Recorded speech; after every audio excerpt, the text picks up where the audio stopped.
Hi everyone, Dr. Palmer here. We've talked about race, we've talked about privilege, we've talked about biases, oppression, and social stratification. So now we're going to look at a novel by Sherman Alexie called Flight and see how social stratification and the issues of oppression, privilege, colonization, decolonization, and kind of sci-fi all mix and mingle in to teach us about empathy and how to build empathy. So join me in this time-traveling exploration of social stratification. I also highly recommend that you take a look at the link that just shows you, some nice music that has some native overtones to it. Dictionary.com defines privilege as the unearned and mostly unacknowledged societal advantage that a restricted group of people has over another group. So we all have different senses of privilege, whether it be the gender that we present and matches the gender that we feel, our ability to use our bodies in ways that the outside world makes easy. If you have any other way of being, maybe a physical malformity or a condition which makes mobility difficult. It could be blindness, it could be deafness, it could be, a leg injury or a body part missing. Having all of your capabilities, both mental and physical, can also be considered a privilege. And I bring this up because not only because of the most recent events that have been happening and conversations with regard to privileges in the United States, but also on a global perspective. I also bring it up because of the book Flight.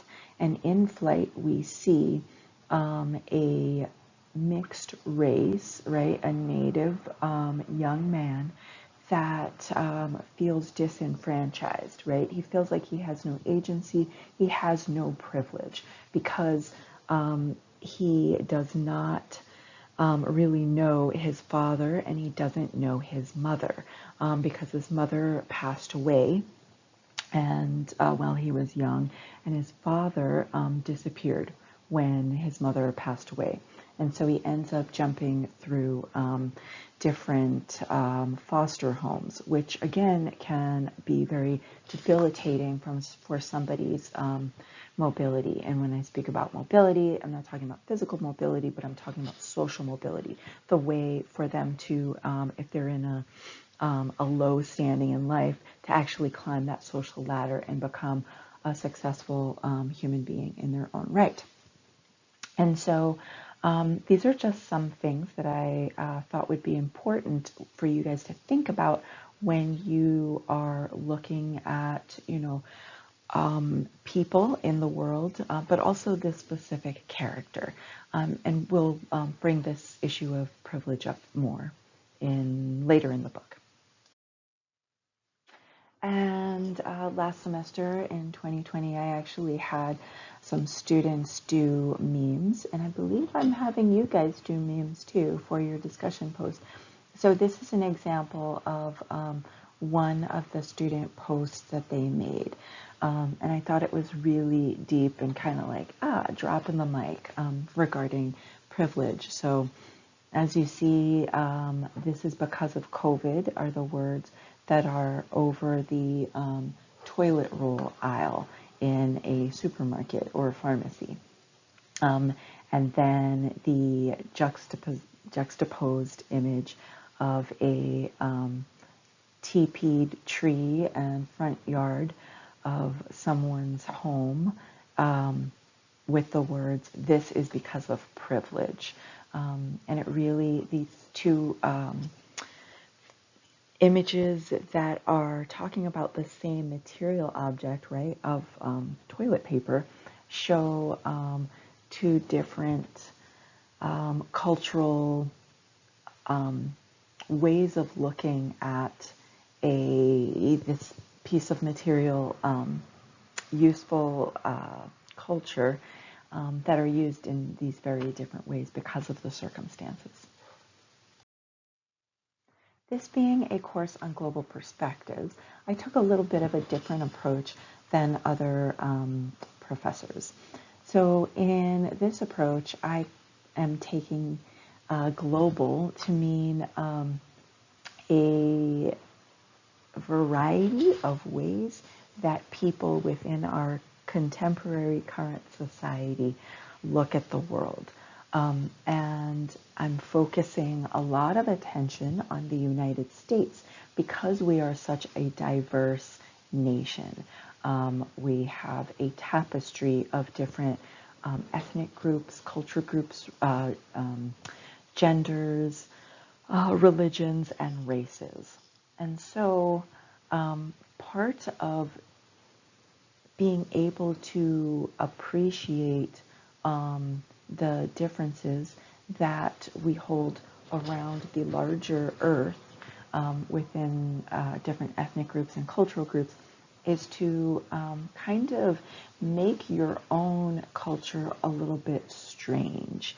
And you do this by unpacking the knapsack, if you will, by looking at what you have and making it a little bit strange by looking at it in a scientifically objective way. And so with regard to privilege, I mentioned how, privilege comes in many forms.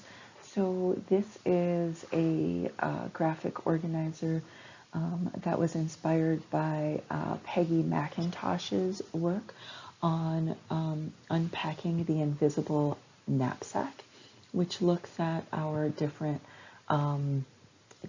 levels of privilege. So when you are reading Flight, if you haven't already begun, or if you're reflecting upon it, I'd like you all to think about this character, Zitz, and the privileges that he may or may not have, and feel free to compare your own experiences with regard to your own sense of privilege, or like what sorts of privileges you lack, because there are instances where every human being has felt marginalized at one point. And this might give you a better understanding and more compassionate empathy for our character in Flight, as well as people that you interact with that might be a little bit different. Since we're in the pandemic, let's talk about working from home being a privilege. So just interestingly enough, and maybe not so much related to the book Flight, but I just thought I'd bring it up. Working from home being a privilege, as we see about 20% of people with a high school degree have been able to work from home during the COVID pandemic. People that have some college or associate's degree is raises to 27%, and bachelor's degree or more consists of 63% have been able to work from home. And that is like completely 100% working from home. When we get to some, the levels kind of even out to about like, let's say 11.5%.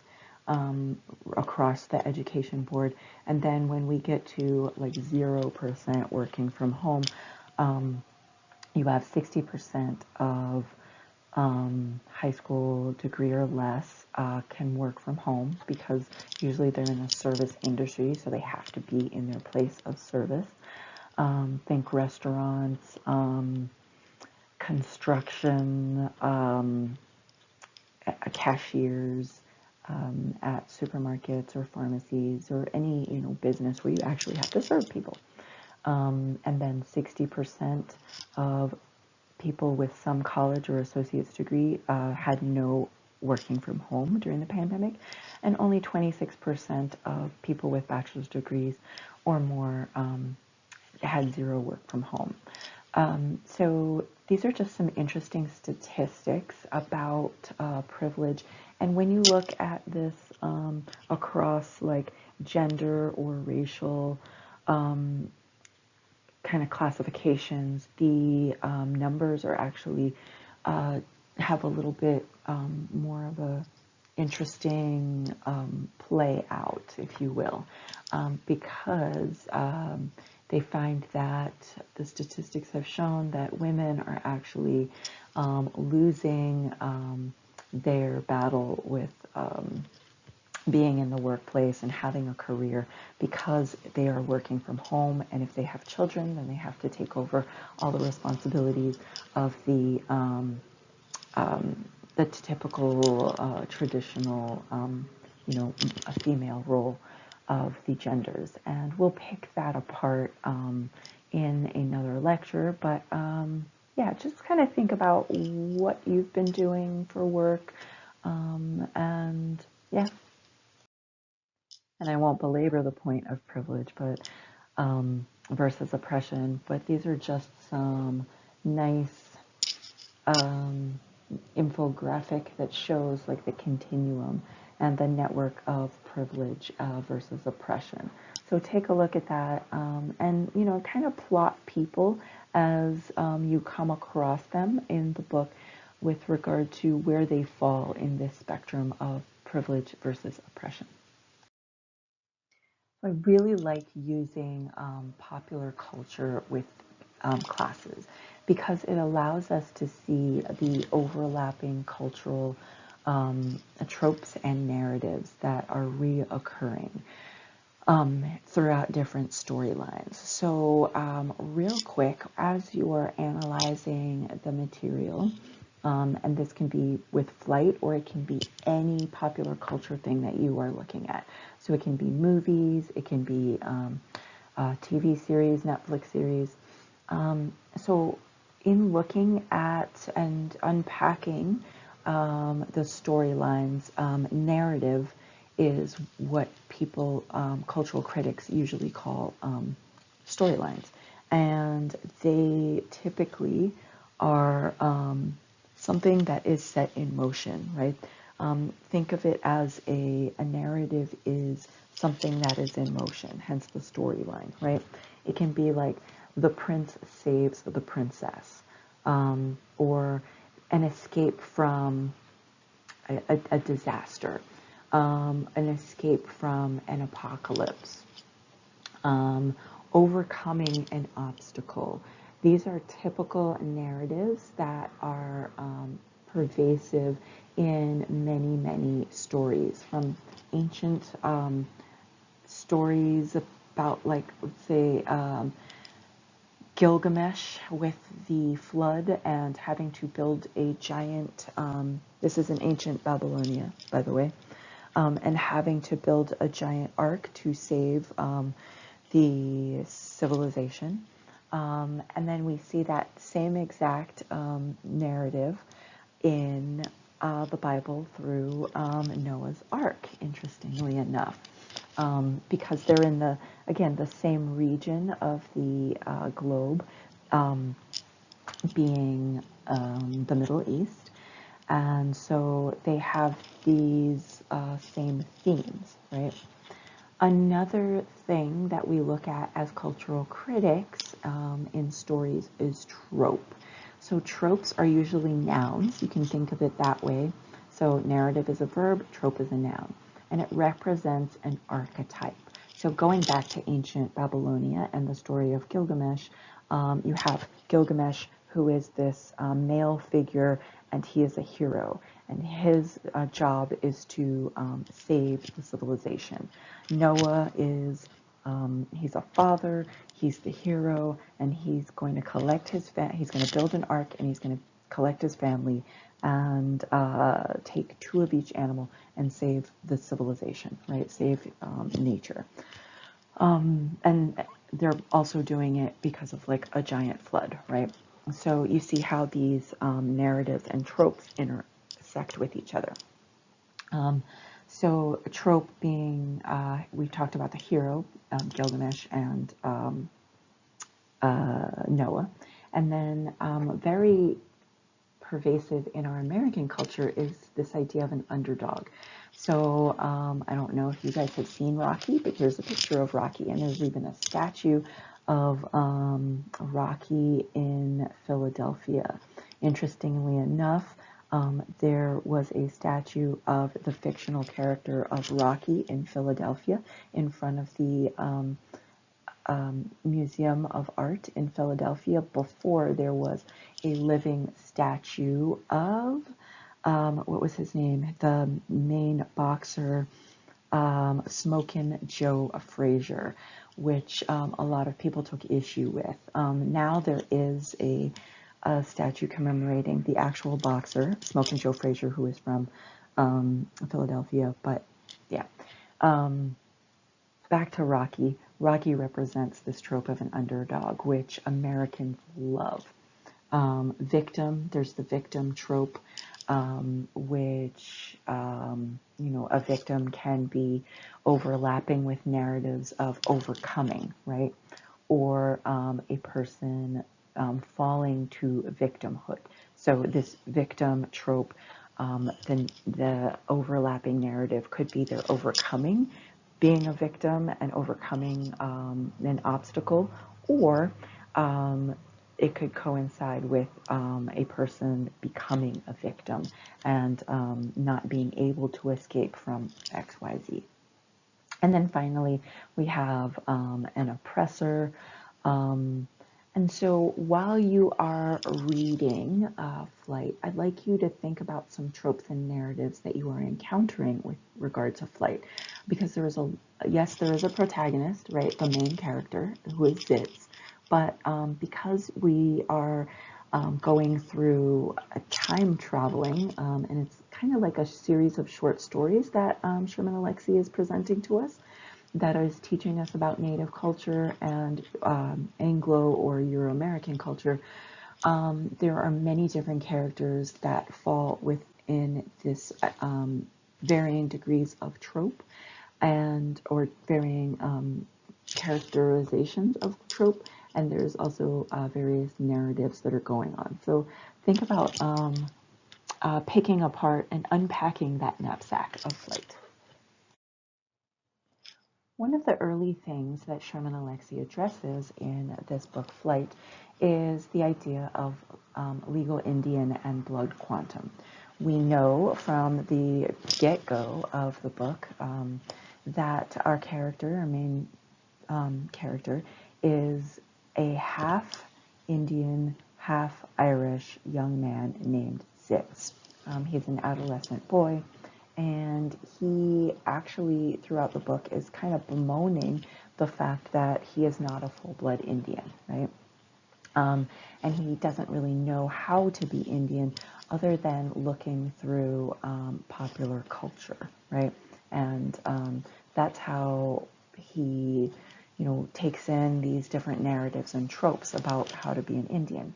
We'll also see this same thing brought up in Naturally Native, the film, which came out in 1998, especially with regard to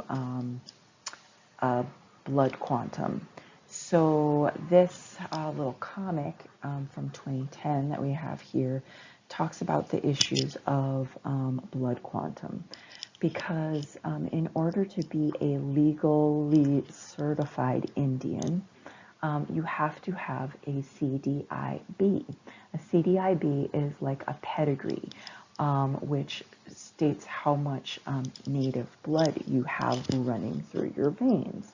So this comic, what it does is it says, the trouble with blood quantum, so you have 5 nickels, you want to claim Indian preference, and the nickel says, yep, that's because we are a quarter Indian. So the joke here, or the irony here, is that in order to be considered a legal Indian with rights to various maybe scholarships, or if you are an artist, to claim that you are a native artist, and there maybe if you're also if you want a CDIB, which is the pedigree certificate degree of Indian blood, that's what CDIB stands for, you have to have one grandparent that is fully registered, first of all, but also full blood, quote unquote. Anything less than that, legally standing from the United States government standpoint, is considered non-Indian or an unenrolled Indian. Now, it gets more complicated when we talk about various native groups, native nations, because some are patrilineal and some are matrilineal. So we talked a little bit about that earlier, but basically patrilineal, your name, your inheritance, your everything runs through the man's line, right? Matrilineal is kind of the opposite. So like the Haudenosaunee, the Iroquois groups, they pass their, traditionally they pass their land rights, clan rights, and naming rights and power through the mother's line, right? That's not to say that the men have no power at all. And that's also not to say that in patrilineal societies, women have no power at all. But the front runners and the people that are most high and most looked to in the outer world are, that either matri, the mother, or patri, the father. So let's say if you're if you're a Haudenosaunee member, if your mother is not Iroquois or Haudenosaunee, you don't get a clan. But let's say your father is Haudenosaunee, you can still be considered an Indian, but you will not have a clan. You will not be able to get some of the services that enrolled members have. That's not to say that you won't get some of the services that the federal United States government allots for Native Americans. However, if you are less than a quarter, then you do not get those privileges. So this is just unpacking a little bit of that. And so when you're reading Flight, think about his attitudes toward different groups of people that he's seeing, different Euro-Americans and natives, and how his personal identity and how he fits in his culture affects his outlook on life and on other people. Our main character, Zitz, has suffered a lot of trauma, from being abandoned by his father to his mom dying and being fostered by his maternal aunt, only to be abused by his aunt's boyfriend, as well as other foster parents. So in this idea of trauma, I want you to keep that in mind while you're reading, and think about the issue of trauma and how it affects people's life, how they act, and how they perform and create culture.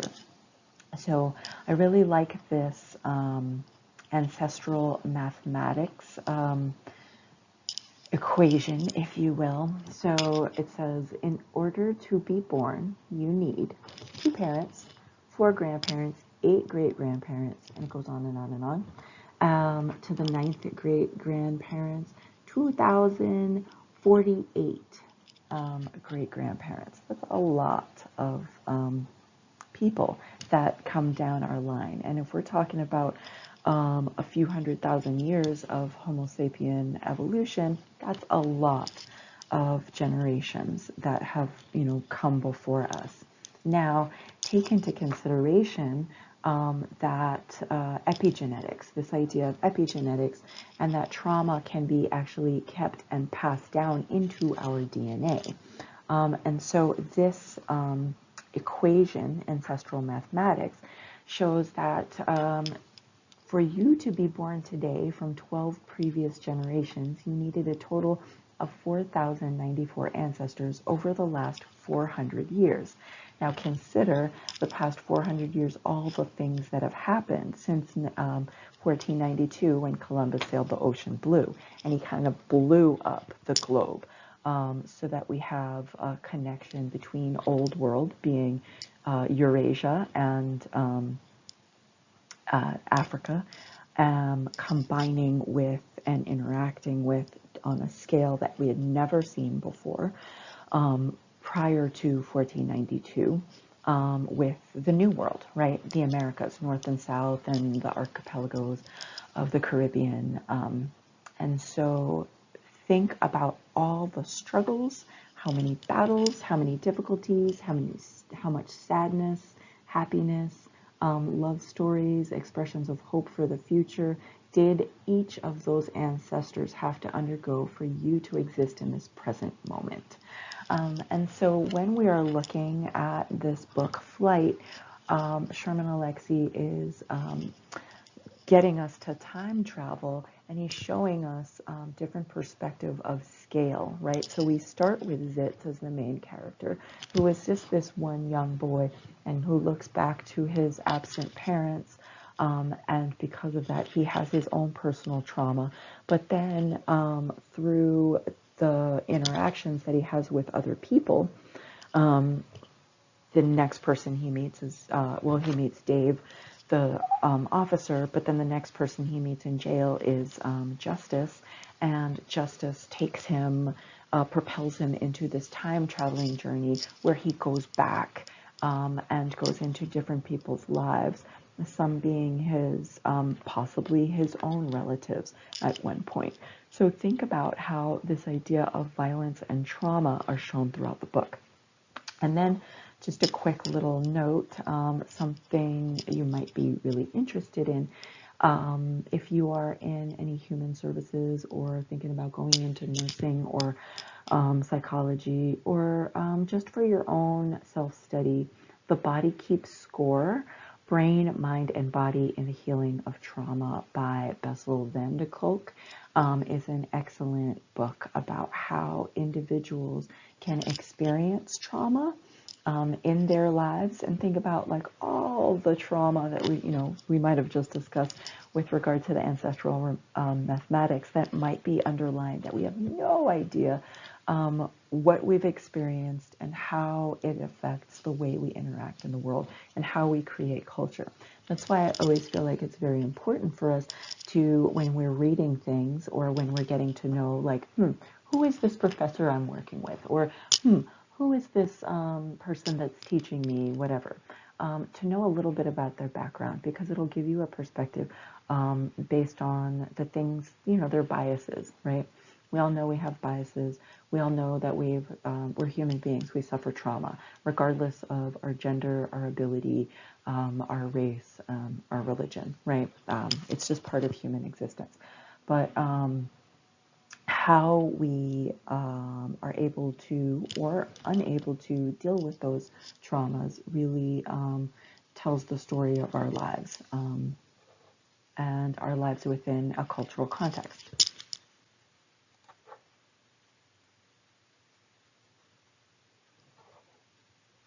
Stop. Please stop. Don't freeze on me. In a previous lecture, I mentioned how museums classify different material objects. So when we're talking about museums of natural history or art museums, they're pretty much typical in the way they classify things. So you'll see the Pacific and Oceania on the same floor or wing of a museum as they do exhibit African art and Native American art. Not to say that those cultures necessarily had any connection or interaction with each other, but because they are made out of similar material and might have similar limitations, that is how early armchair anthropologists kind of connected them. So with regard to the Museum of Natural History in the United States and how the United States has treated Native Americans throughout history, you had Theodore Roosevelt, Teddy Roosevelt, who is the forefather to our national parks. He was an ecologist, if you will, a conservator because he was a great hunter. And, you know, we have like the teddy bear because the rumor is that Teddy Roosevelt came across, as he was hunting, a little baby bear, a bear cub, and he didn't want to kill it. And so that story, that narrative of this like hero protecting this little, I guess, kind of natural victim of hunting became something that became marketed, right? The story went out, it blew up in the media, and then somebody made a tiny bear out of, like a stuffed bear, and it became something to market as a children's toy. So hence teddy bear. Anyway, this shows this kind of hero narrative that we have of our presidents.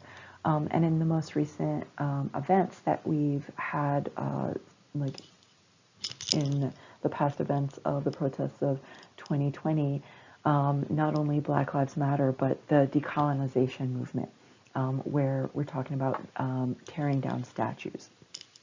And so one of the reasons Theodore Roosevelt's statue was taken down was because the trope of this white savior, male white savior, I don't know if any of you guys have read it, but Rudyard Kipling wrote a poem called The White Man's Burden, which dealt with colonialism and this idea that it was the white man's, I guess, burden that he had to bear to civilize and take care of the savages.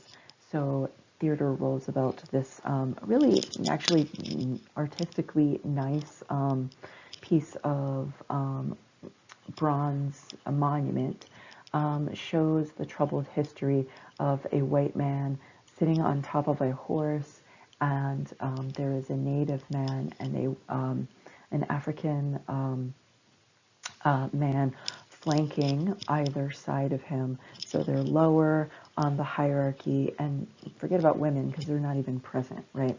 And Theodore Roosevelt is claimed to say the only good Indians are dead Indians. What he actually said is, I don't go so far as to think that the only good Indians are dead Indians, but I believe 9 out of every 10 are. And so that just shows his way of thinking at that time, the cultural hierarchy of that time. And this is also presented within Sherman Alexi's books, not only in Flight, but in his other published works, which are short stories that show this contentious history between natives and settler groups. By now, we firmly established that our main character is a time-traveling half-breed, if you will.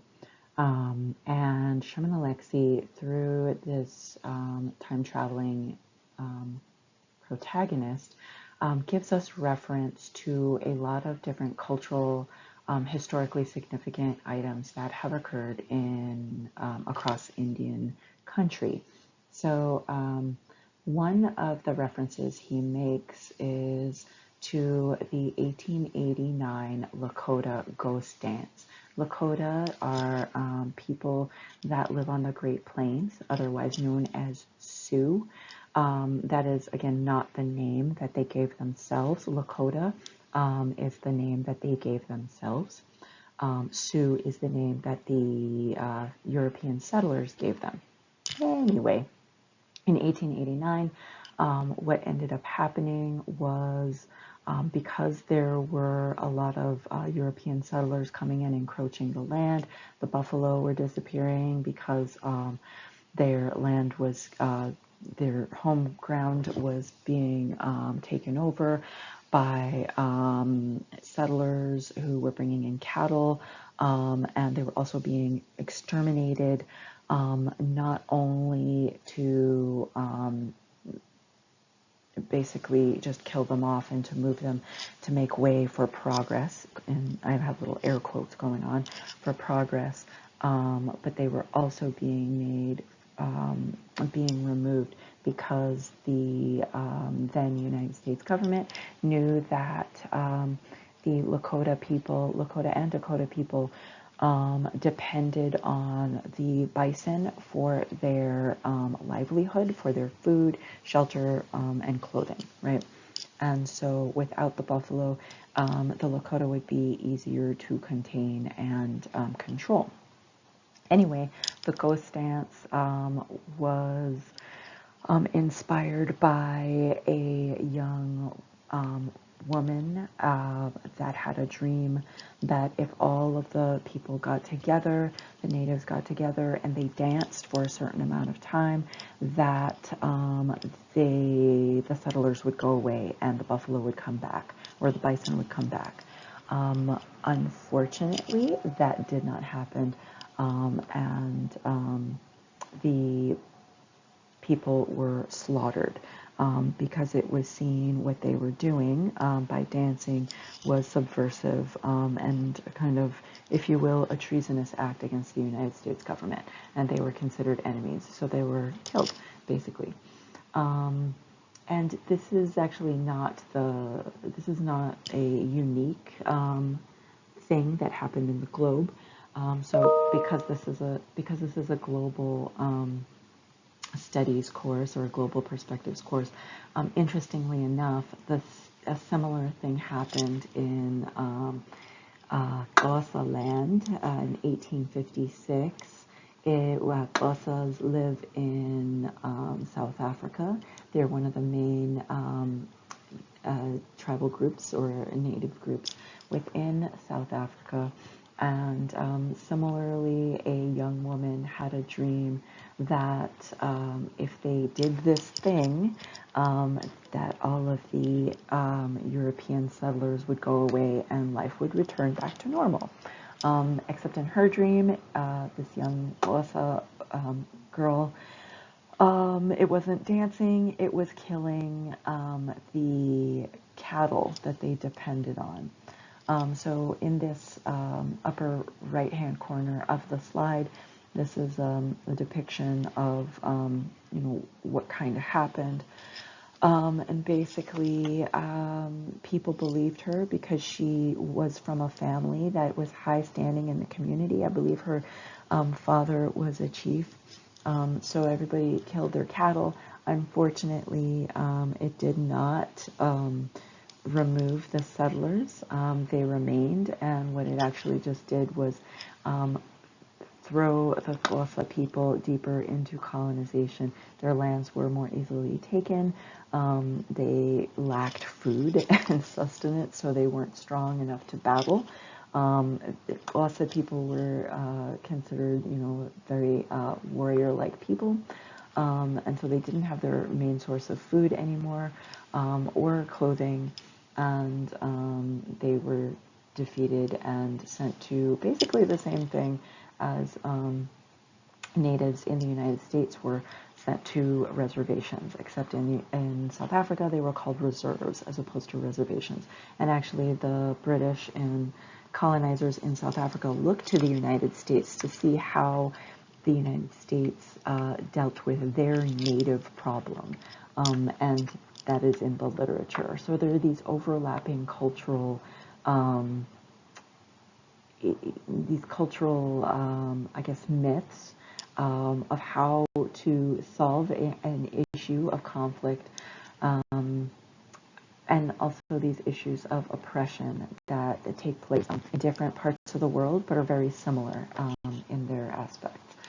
Lastly, we have the 1963 Vietnam decolonization movement. 1960s, late 1950s, early 1960s through the 70s and 80s is when we have decolonization, where you have nations in Asia and Africa throwing off the chains of their European counterparts or their European oppressors and claiming, like free independent nations. In 1963, it was a French colony, and it's kind of the start of like their independence. It was a democratically elected communist government that came into effect. But the Western world didn't like that because there was a Cold War, and the Western world, including Western Europe and the United States, did not wanted to contain rather the sphere of influence of communism, and some of these newly independent nations were opting like, hey, we're going to be communist because it's more equal, and and we're going to like democratically vote for it. So one vote, one person, and the United States was like, hey, and France was like, whoa, we're not going to do that, which set the Vietnam War off. Anyway, long story short, what ended up happening was, in order to kind of protest the war and protest imperialism, which is basically another nation coming in and not necessarily bringing their settlers and staying there and creating a colony. Rather, it's just a nation, an outside nation coming in and dictating how a group of people should run their country and extract their resources without ever living in the place. Some Vietnam monks said, hey, I'm going to do the ultimate, I'm going to make the ultimate sacrifice, and I'm going to set myself on fire. And so to protest the atrocities that are happening within colonialism and imperialism. So in 1963, up top, there's an image of a monk setting himself alive on fire. He poured kerosene on him, and then he lit a match, and he set himself on fire to protest colonialism, imperialism, and the Vietnam War. There's several other protest movements that have taken over different parts of the world. You have the anti-colonial history of British Columbia. There's a comic that you guys can look at, but Sherman Alexie, in his book, while he doesn't necessarily talk about all of these, he does allude to them. And being a global class, I just figured I'd give you guys a little bit of insight into how these movements are not necessarily unique to the United States, and the fact that sometimes people, they weaken themselves in their movements to decolonize. That is just an occurrence that happens, an unfortunate circumstance that people don't necessarily think about. So to conclude, some advice from Paul Walker. No matter how cool you think you are, you're not cool enough to look down on anyone ever.